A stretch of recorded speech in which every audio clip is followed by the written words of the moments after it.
Previously on Top 5. We spoke about the social significance of being a Polynesian student at a university. The roots of our people come from like a super small island, like thousands of miles away. Mm-hmm. So to see and like a piece of our people make it to like a university, like it's like you feel proud. Even though I am a student in myself, right? I'm like proud to see another student from my background have kind of walked a similar path as me to make it there, whether sport or not. Being a role model and the pressure that comes with that. You don't realize that until you go back home. Like when you go back home and you see all these kids like looking up to you and seeing what you're doing and trying to follow in your footsteps, it's like a gratifying feeling, but at the same time it's like, damn, like I gotta be on my shit when I go back to school.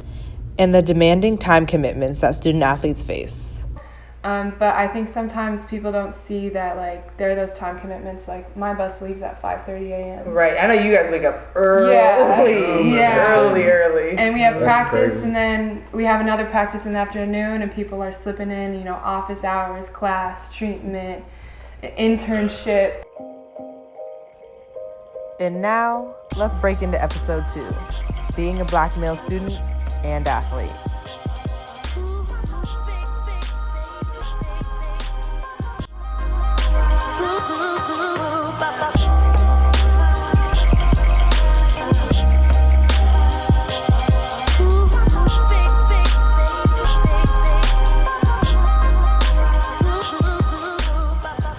Hey guys, welcome back to Top 5. I'm your host today, Christina, and today we have a very special discussion, very long anticipated, I think, discussion. It's the Black student and student athlete discussion here. So I have 4 special guests today, 2 Black male students and 2 Black male student athletes, and they're going to share their perspective on a few different questions that I have for them. So we're gonna have them introduce themselves with their name, major, year, and the sport that they play. So we'll start with you, Josh. Josh Woods, 5th year on the football team, social major and a field minor. What's the deal? Coach Zambuli, 4th year, political science major, global health and global studies double minor. What's good? My name is Lenny Washington. I'm a 3rd year geography and environmental studies major. What's up, y'all? My name is Tyler. I'm a 3rd year associate major, entrepreneurship minor, and I'm on the track team. First, before we begin, I wanted to preface, I think, just the importance of this conversation with some stuff that I'm learning in my public policy class right now. The California demographic for African Americans is at 7%, and we're wildly underrepresented in education or higher education systems. So in the UC system, it's about 3% of a Black population, and of that 3%, over half of that are females, and over half of that are also student athletes. So first question I have for all of you guys really is, do you guys kind of feel like you guys are almost tokens to this, like, these institutions, or for the aspect of like diversity with such a low number or percentage that we actually have on campus? I personally really think so. I know a lot of African American students and athletes that wanted to come here out of high school, but there's obviously only select few. So to be a part of that, like, it definitely feels like you're like one of the chosen ones. Right. And leading into another question I wanted to bring up on that aspect of being such a low percentage, I think you guys are like very like hyper visible, but then also invisible on our campus, meaning that your voices and the percentage and population are very invisible and under recognized, but you're hyper visible in the sense that there's stereotypes and stigmas just by you guys walking by on campus. So for example, for the student athletes, there's the whole stereotype of, oh, you guys got into school because you guys are student athletes, or you guys are like intellectually inferior. And for students, Black male students, it's always like, oh, what sport do you guys play? Have you guys seen those stereotypes come up in your guys' experiences while you've been here? And we can start with, I guess, the student athletes first. Yeah, I say for me, I'm kind of intersectionalized by being Black and an athlete, so They give me like the double stereotype as far as like thinking that, like you said, like I'm only here to play sports and I'm not smart, but then when they hear me talk, I think it changes their perspective. So I think like in classes, like the more I can like discuss, like raise my hand, answer a question, or just like in group things, I think it just helps break down that stereotype a little bit. Right, 100%. What about you? Yeah, I definitely can closely relate. I've personally had some interesting experiences where the professor or my TA might not believe that like I wrote a paper or something like that, and that stuff, it just really gets to you. It really does make you feel like even though you know you're doing something good, for coming to UCLA, it sort of takes away from it, from something you can't really control. So yeah, and also just walking in class and, you know, first day of class, you're like, oh, what sport? Basketball? No. Oh, football? No. I'm like, okay, but yeah, okay, I'm running track. Oh, track. All right. Yeah, it's like, I'm like, yeah, like, you know, why is that the first thing you gotta ask? Like, that's not all I do, but you know, it's just, you know, that's what you feel. So, you know, I could definitely relate to everything you just said. And for you guys, so as like non-athletes, what do you guys feel like the stereotypes are of you guys when you guys are walking around campus? As athletes. yeah, like, I mean, I'm tall, so every time I walk into a classroom, you know, for the most part, if I got like just anything regular, quote unquote, regular clothes on, people are gonna assume like, oh, you're coming from practice, or you're just coming from something that's not like, I'm just living regular life. Right. It's almost like an intimidation factor that they feel, and as a result, like their first guesses are oftentimes like focused on athletics, or like, oh, where are you coming from? What sport do you do? But you know, they don't even give, like, you know, on a day to day, they wouldn't give me the time to even like let you know who I am. Right. You know, so like those assumptions, it kind of sucks because it's almost like to the point that I'm like just kind of brush it off. I'm like, whatever, you know. But that in itself is an issue. I feel like it's, you know, it's cost to come to UCLA, I guess. Right. Yeah. And then the thing that gets me too is like when I tell people I'm not an athlete, like they're shocked. Even people who are black, they're like, "You got to UCLA just off academics?" Like, wow. It's like, damn, I just can't be smart. Like, I couldn't just get in here off the strength of just being a student. And then I feel like too is that I was an athlete in high school, so I feel like that sort of played into people's assumptions, like, oh, maybe, you know, that you were still playing and got into UCLA because of that, but I wasn't good enough for all that anyway. But it's just the fact. It was just the fact that like people are shocked though. It's just crazy. Right. And then, do you guys feel like these sort of like stereotypes and like stigmas, misconceptions, are what contribute to like a divide? Because there's a divide that's very apparent within like the student athlete community versus the rest of the student community. Kind of like an isolation. And I mean, we were even talking about, for example, when we've had, I don't know why we keep having like these extreme situations at UCLA where there's like fires or there's like really like some sort of like catastrophe that happens almost every year. But even just like in the past situations we've had, people were saying like, oh, student athletes always like get to leave or they're notified first. And that's just not the case at all. I mean, we were talking about how you guys we had fire last week actually, and you guys still had practice. So do you guys think, like, what do you guys think contributes to these misconceptions or like the divide between black students and black student athletes? I think it's just frustrating sometimes that people think, I mean, we just have it better off, or like you said, like we're given like evacuation things earlier, but it's like we're going off the same UCLA text that everybody else was getting. Right. And I think like we just got to know sometimes, because we're actually like running on the field like something where it could like actually harm us, you know. We can't practice something like that. And then I think, I mean, some things, scheduling is like, we have like totally two different lives as far as our timing. Mm-hmm. We might have a lot of things going on with other people at free time and stuff like that, but I mean, I think we just don't take time to understand each other on both sides, mm-hmm. as far as like the relationships and like, you know, stuff like that, like hanging out on different occasions, like beyond class. Right.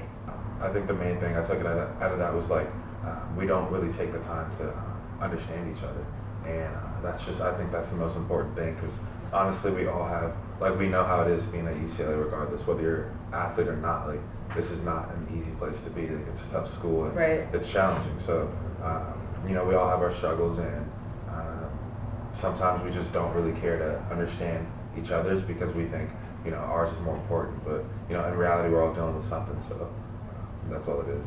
Right. I think it's just pretty much going along the same line as what they were saying. Like, people just assume a lot of things. They don't actually take the time to sit down and have a conversation with people. Mm-hmm. Like, they just see like, oh, athletes, they perform on the field, they're here on scholarship, like they get like extra perks or whatever. But like, they don't actually sit down and take the time and hear these stories of like oh, they got to get up at 5 a.m. and their day is from 5 a.m. until 7 p.m. every single day. Like, people don't really understand that struggle. Right. Because I think too, there's like often the idea of like, our students will think, oh, athletes just think they're better than us. They don't want to hang out with us.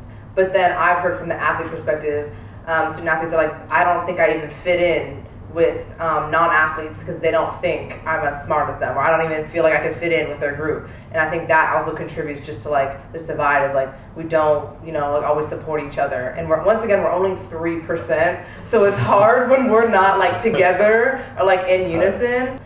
It's definitely, I mean, it's tough and it's like frustrating, especially being in classes where, like I said, you being the only black male and an athlete, just like the double frustration as far as like people not taking their time to ask me stuff like, you don't know, like I had a 4.3 in high school, like I could have went to this school, like, or went to other places, or I had like Ivy League stuff, but I chose to come here for football. Mm-hmm. Like that doesn't take away from like how smart I am because I'm here for a football scholarship. And it's like, it's just frustrating dealing with, even in high school, a little bit, just like teachers counting you out before you even get a chance to prove yourself. Right, before you even really get to speak, before you can introduce your name or they can hear you say anything.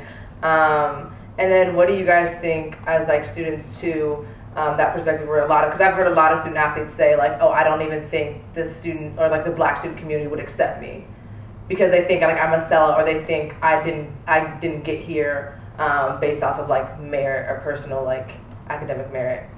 Man, I think it's like it boils down to we don't do the little things that make a difference. Like even like when we all see each other going through Broomwalk and stuff like that, like just saying what's up, like starting off those little like instances in which like we feel acknowledged at least could like solve a lot of like the divide and like the miscommunication we got. Like, because it just not only is it hard for us because we're only 3%, but it's obvious when we're not divided because we're only 3%. You know, so it's like what can you do in a day-to-day? Like, oh, what's up? Like, I mean, like, I haven't seen you. I don't know who you are. Like, chop it up. Little conversations, I think, could fix a lot of the things that we feel like a lot of the divide that we feel like we have.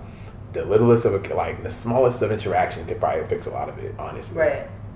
So it's clear we have two student athletes here. They're not saying they feel better than like the student community.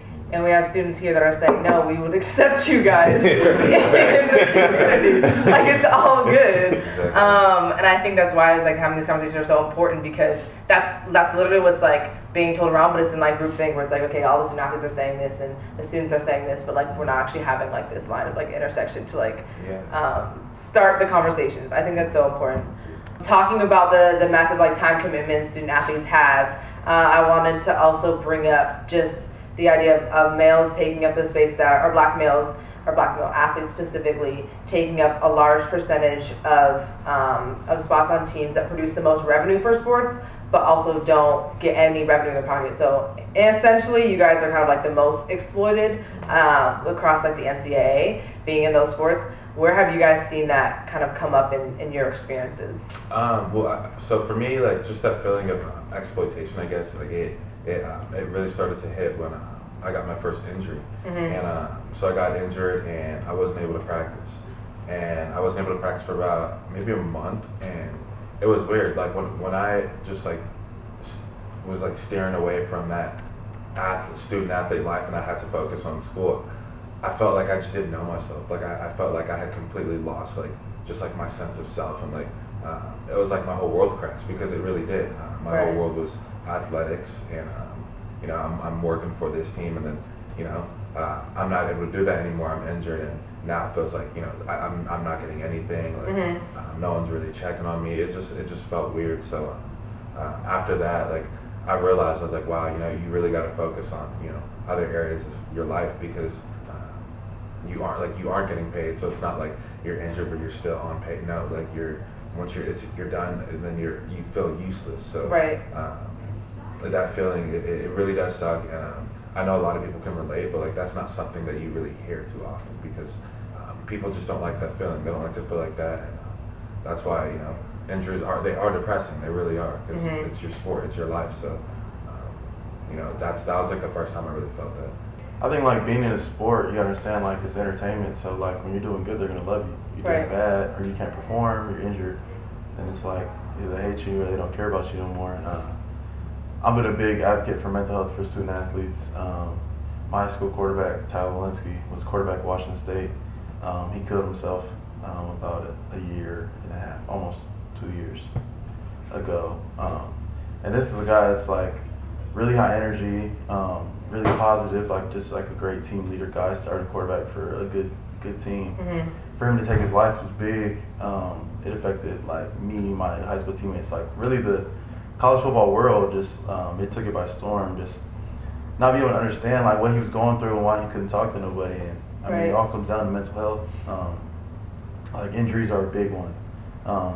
We've been student athletes. A lot of us have, excelled all the way to this point, and we haven't gone through something that's significant or lost what we feel like makes us us. So I think like the more than athlete, like stuff like that, like you really got to take in perspective in this to know that you are more than an athlete. Like you're a human being first, and then like your mental health is important just as much as your physical health. Right. Yeah. So. Yeah, I think that's something that's huge on all college campuses really, but just the mental health aspect that I think is just commonly neglected, whether it's because of injuries or because you're kind of like dispensable to like this system, and just like neglected once you can't perform or can't execute or can't give them the outcome that they want at that time, at that day. So going off of that too on like mental health, what do you guys see? I think because that's not just a student athlete issue. I think it's stigmatized across all races really, but I think especially in the Black community. How have you guys seen that here within your guys' experiences, or do you guys feel like there's like adequate outlets for you guys as Black males on campus for mental health releases too? I would say honestly, like mental health. Just not just here at UCLA, but just in colleges in general is something that's definitely underserved or under talked about is an understatement. Especially like over the years, like how that builds up. I don't think we all kind of approach mental health when we all of a sudden say like, wow, I don't feel good, or it's noticed that like your life around you, or just it's noticed. But in terms of the process and the little things that lead up to it in our individual lives and day to day, I don't think that like there is resources that are like specific to us. Right. You know what I'm saying? Because at the end of the day, there's resources and there's systematic things that are necessary to be like to exist for just to have.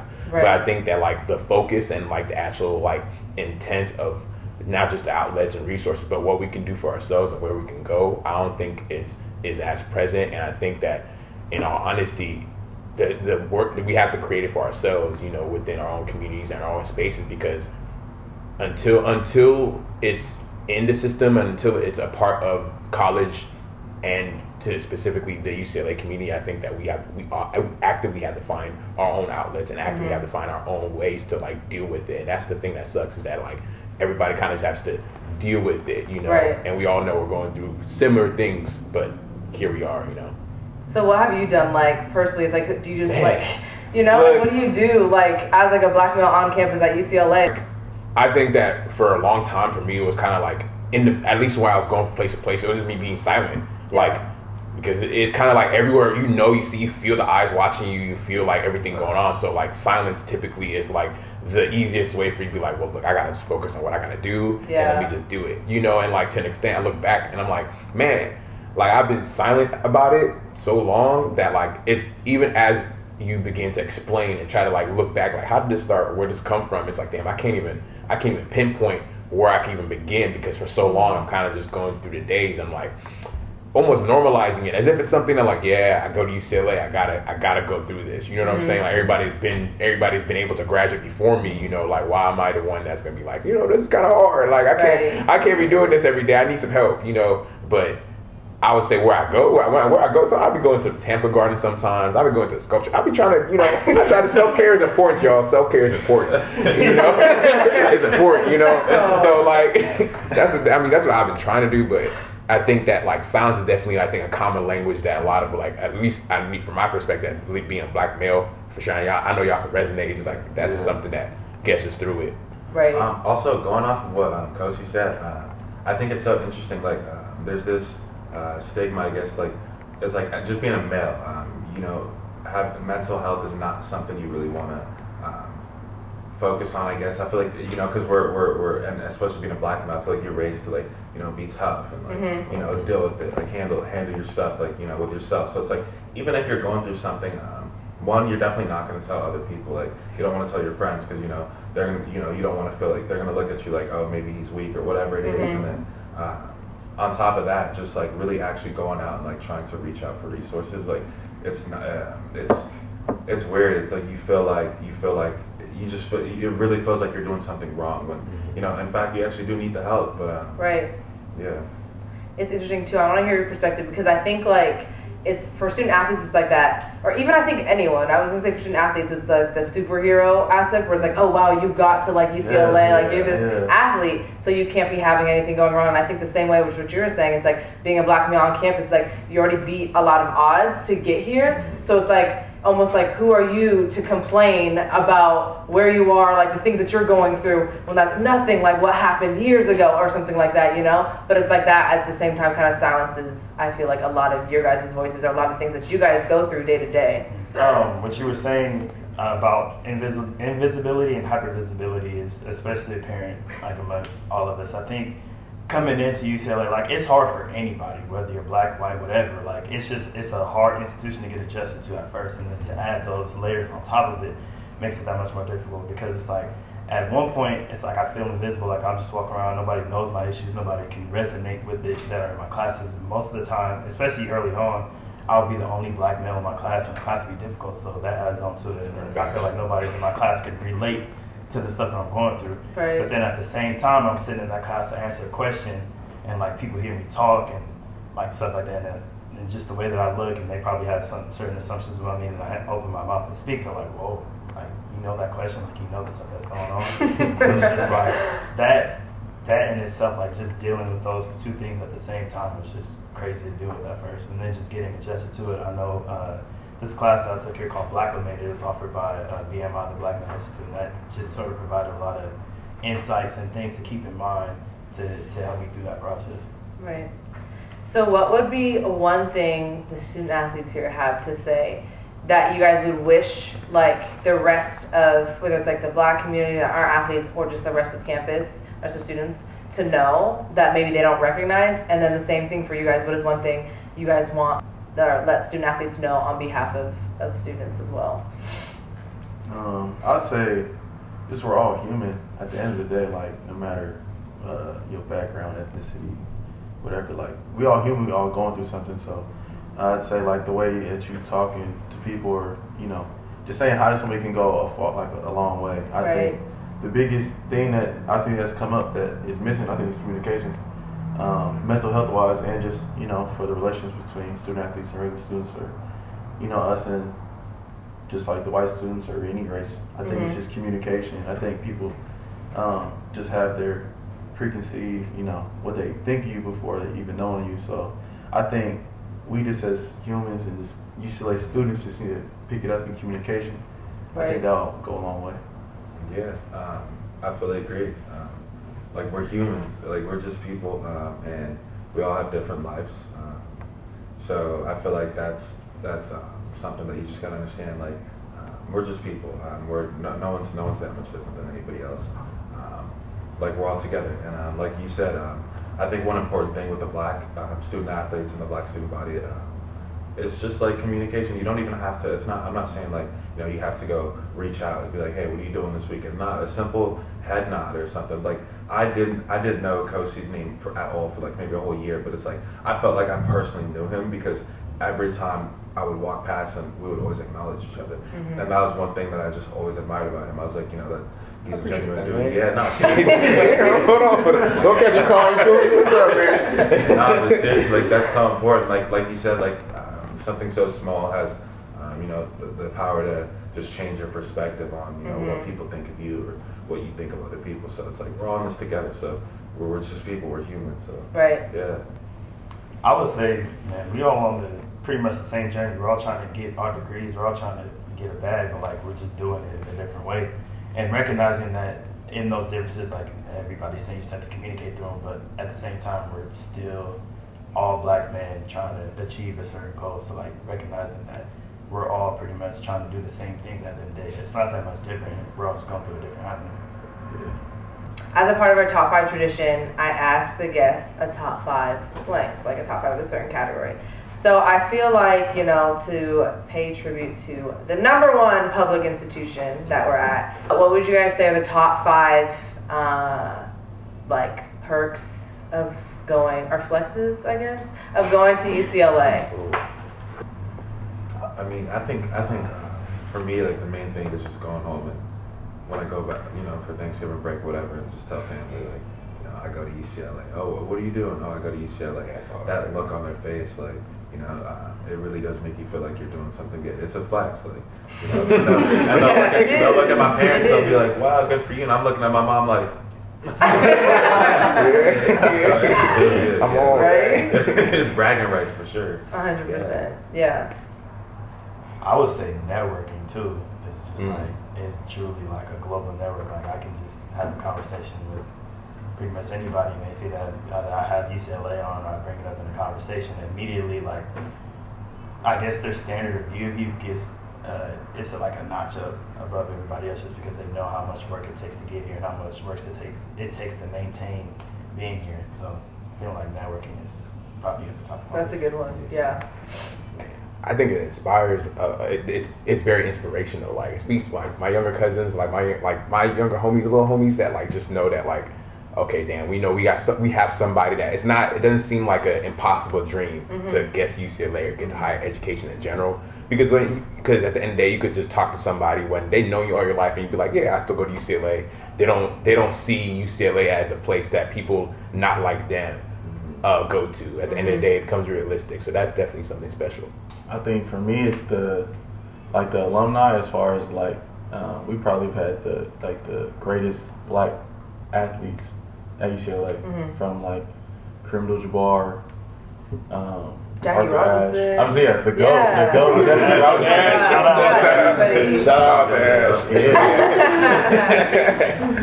Yeah, the list could go on, but just to see the impact they had not only on UCLA but the world. These are world names. Right. I think that's just, like you said, inspirational. Just to say I walked the same halls as these people and did what they did, and that they just paved the way for people like me to do this. So being here, you never know who you're gonna see on campus.